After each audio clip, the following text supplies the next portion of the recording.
we're gonna look, it's a great opportunity whilst we're laid up here in Orange, New South Wales, to run through a few comments I received through Facebook and Instagram, etc. And it's always about caravanning. It's always, can you do this or should you do that? Can you get away with this or can you get away with that? Seems like there's a lot of myths out there. And of course there's a lot of myths, like when we watch social media, we'll see we're always promoting something. That's including myself. We're always promoting this or promoting that. And well, if you're a new person, like I remember before we got Caravanning, which is over 2 years ago, we're going, wow, we're going to be like a circus of all this kit we need and what we're doing out there. So what I thought I'd do, I thought I'd make it easy. I'd whack this YouTube video together and put it out there, and hopefully it's going to assist you ladies and gents or backpackers, etc., in making it an easier decision for you to get out there and caravan this great country, because she's a bloody ripper of a place here, Australia, and there's some fantastic camping to go on, whether it's by the rivers or up in the state forest or in the cities, out in the bush in the wheat belts of Western Australia. And you know what? 90% of our caravans for free. So come along and let me bust some myths in caravanning.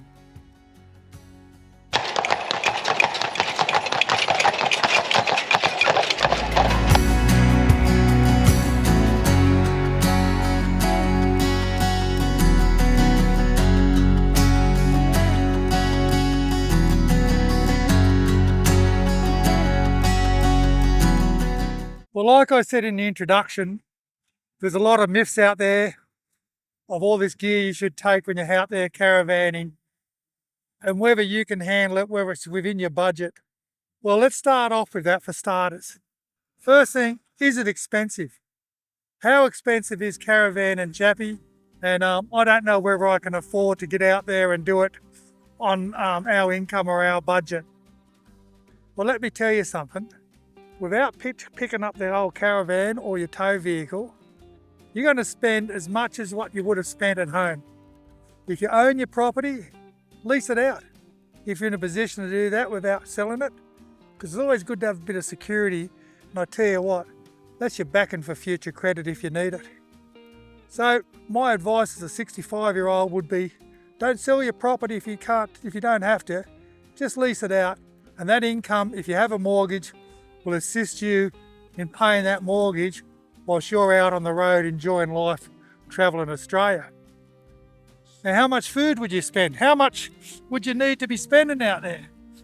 Well, I'm telling you now, you won't be spending any more than what you spend at home. In fact, it could be less if you're smart about it. Our challenge is, there's only the cheese and kisses and missus and I, we eat out a lot. That's right, we eat out a lot, and there's no need for that, but we're in a position to do that. But man, you could cook all your own meals. You could go out every now and then, have a great time. Do we have a coffee machine? No, we'll look at purchasing one. I hit the internet to get some advice on what sort of coffee machine we wanted, but we enjoy going into town and having a brew and talking to the locals. That's right. And now a little bit of contribution back to the small towns we visit for their economy. So, you know, you're not going to spend as much money as what you would at home. Yeah, you got diesel, but you'd have diesel or fuel in your own vehicle. And again, you'd only fill up your tank as required. So if you're on a tight budget, you don't drive every day. You drive to a place and stay there for 4 or 5 days. And as I said, there's a lot of free camps out there that you can really enjoy yourself at. Okay, you're going, well, what about electricity? Well, you don't need electricity when you're caravanning, girls and boys. You're running solar here. That's right. And with a small inverter, you can run your microwave or your little sandwich maker or anything like that when required. So really, your utility costs, apart from a bit of gas every couple of weeks, if that's what you're living off, and your diesel for your motor car, is just about zippo. So it's not that expensive. In fact, it's a relaxing type of, whatever you want to call it, lifestyle. But you're saying it costs you to be at caravan parks. Well, it certainly does, anywhere from $30 up to around 65, some of them $70 odd. Well, like I said, The cheese and kisses, the missus and I, 90% of our caravanning is off-grid, okay? And it's free. And I love free because I'm not Scotsman, but I just love free. And also the reason we purchased a caravan was to get out there and enjoy ourselves. We didn't buy a caravan or a camper van or whatever you got. You go now and park beside someone else in the caravan park. I'm not saying we don't use them. I'm not saying they're not great. They're fantastic in this situation. And if we're in townships where we need to be or the big cities, that's where we'll camp. But my pet aversion is being camped right beside someone else, where you can hear them snore, where you can hear them fart. That's not for me. Get out there and check the wilderness out. If you're a bit hesitant on doing that, give it a go for 1 or 2 nights close to town. You'll find there's plenty of apps out there that will show you where to go and what you can do. So the cost for accommodation out there can also be minimum. So there's another myth busted, okay? Let's move on and let me talk about buying a caravan and a tow vehicle and whatever else you need as well, because that's another question I get asked quite a lot. And it's sad that people are thinking like that. So let's talk about your tow vehicle. Let's talk about your caravan, your camper, your rooftop tent or whatever. Now let's talk about caravans and campers, rooftops. Comes down to personal choice. Like I could tell you to get out there and get yourself a Snowy River caravan, because as far as I'm concerned, they're the best bang for buck out there. And this baby here's done as well for good over 2 years. But I'll come back to it. A caravan, a camper, a rooftop tent, whatever it is, comes down to your personal choice. So that's where you want to do a lot of research. Get out to some caravan shows, seriously. You can see them all set up. Bite your tongue so you don't get busted by the salespeople. They're great people and they've got a job to do, and they're going to tell you what they think is great about their product. And I tell you what, it probably is great. But get out there and see what suits your style. What is it that you need?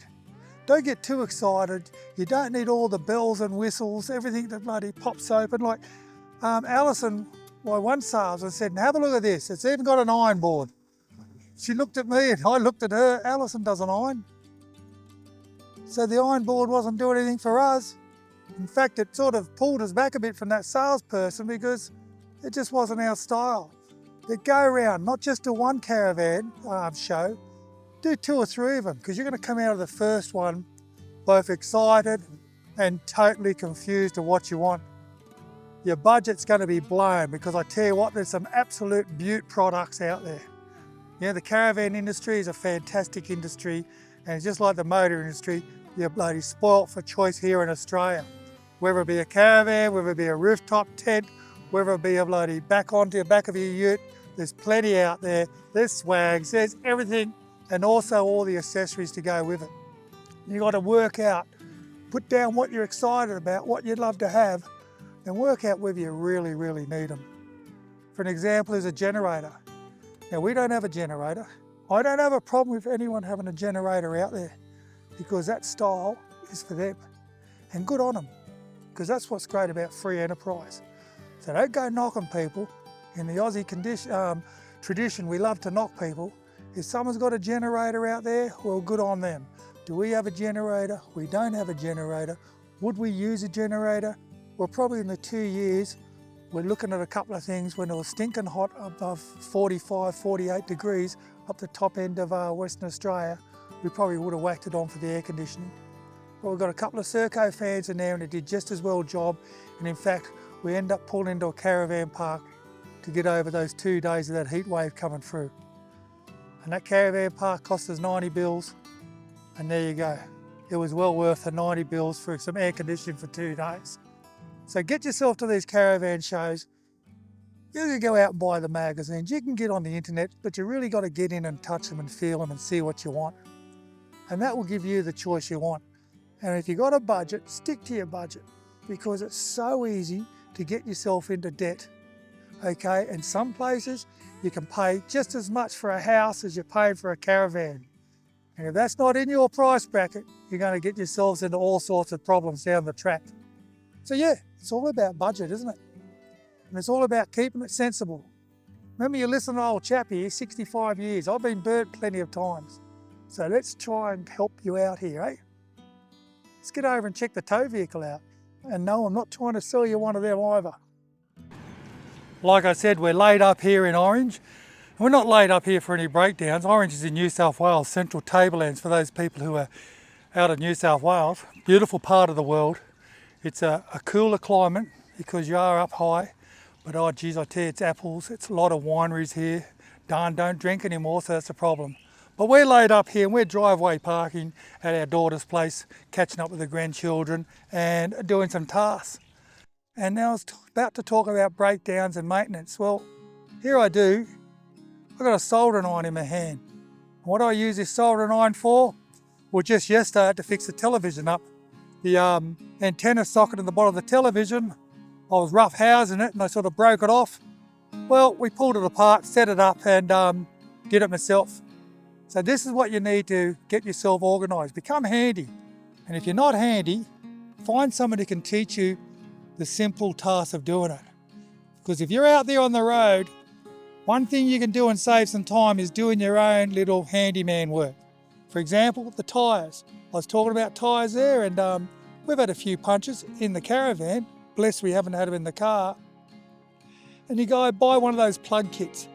Absolutely worth their weight in gold. You go to an auto repair place like Super Cheap or anywhere out there, and you buy one of those kits and put them in your toolbox or your tool bag. They're going to come in handy. And they'll get you not just to that next town, but they'll get you to a major town. We were running 2 plugs in the Caravan and it got me probably 10,000 Ks. I did notice, and it was interesting for research, that when they eventually dry out, the leak will reappear in it. So, you know, they're a great thing to get you to a town to get the puncture repaired correctly and properly. Another thing is, I don't run around with max tracks on the vehicle. I don't put myself in a position for max tracks, even though we've been on the beach. And people say, well, mate, you mustn't do much if you don't need them. Oh, we don't need them. I've ex-army, I know other ways of getting myself out. But I don't have all that kit because I wouldn't have probably used it. And now you're saying, yeah, but what if someone else is in strife? What if? It's a big thing. I carry extra diesel for that in case someone else is on strife. But mate, I make sure and I go out and I do the proper checks to make sure I'm not going to go down. No, I don't go into soft sand. I make sure I'm on firm surfaces at all times. Because you think between us, we're carrying 5 or 6 tonne, aren't we? And you'd be a bit of a flipper if you want to put that into somewhere soft. That's right. Now, before I tidy up and go across and do a conclusion of this video, another thing is fuel. I've been asked plenty of times, oh Chappie, you know, how much extra fuel do you need to carry with you? You know, like I don't want to be running out on the road. Well, that's a bloody good point, a real good point. And in fact, our first trip, I near did run out because I didn't understand or I didn't calibrate the fuel gauge of how much fuel you got to go to carrying the weight. I thought I had more than 100 kilometres or 200 kilometres before we were getting to a town. I think the town was Cobar. And all of a sudden, the gauge dropped. I had no fuel and we were all sucking the air in and being quiet to get us into town. So since then, I've carried at least a 20-litre jerry can of diesel for ours. Okay, at one stage when I was heading across to Perth, because I was hearing all the stories, oh, you know, not much between road houses, I purchased another jerry and juiced that up as well, so I had an extra 40 litres of diesel. And remember, that's about 40 kilos of weight, extra weight, probably 50, I think diesel's heavier than water, in the back of the truck. Never used any of them. Here in Australia, you're going to find that fuel stations are normally 150, maybe 200 kilometres between road houses. I think the furthest one out is somewhere out in the middle of Northern Territory or top of Western Australia, Northern Territory. It's about 230 Ks. But if you're smart and you fuel up as you come into a town or come into a roadhouse, and that's prior preparation, you're going to find yourself never in trouble. Also, do I carry extra fluids like oils, transmission? I don't carry any of that stuff. I could have, and in the beginning I would have. I'd made space, I'd brought a box and everything, man. I was going to carry a complete workshop with me. But after seeing what's out there and talking to townships, and they can all do it, mechanics can all do it, And if your heart smell is a problem, you can sort it out. You're going to find there's always a supply of some sort type of element you need for your motor vehicle out there. So it's all about just chilling out. That's all it is. Chilling out and realising it's not as difficult. Like riding a bike. At first you're scared poopless. You've got all anxiety happening. Once you're on it, you think, geez, what's all this about? It's just a push bike. And that's what it is when you caravan. You're just caravanning. Keep it simple, keep it uncomplicated, and you'll enjoy yourself. So people, in closing, to bust all those myths, let's start off with number one. You don't need to spend $1 million or $500,000 on a caravan and on a car tow vehicle. You get something that's fit for purpose, and there's plenty out there. Like I said earlier, to us, and this is not a sell, but it probably is a recommendation, the Snowy River Caravan is the best bang for buck, in my opinion, out there. And it's done us fine, and the finish is fine. So don't overspend on your vehicle, don't overspend on your caravan, no need to. Or don't overspend on your RT. Get something that's good, your rooftop, get something that's going to do the job and look after yourself. When it comes to maintenance, learn how to do it yourself, a majority of tasks. If you haven't, you're going to find it exciting. And I tell you what, when you do something and you tidy it up, even if it comes down to your electrics on your vehicle or on your caravan, you get a real sense of purpose out there. Gets your brain ticking over. Because us bloody humans, you know what the story is, we become very, very lazy and complacent. So let's start using this grey matter. Travelling around, there's plenty of good free camps out there, and you have your time of your life. You got kiddies, they're going to love it.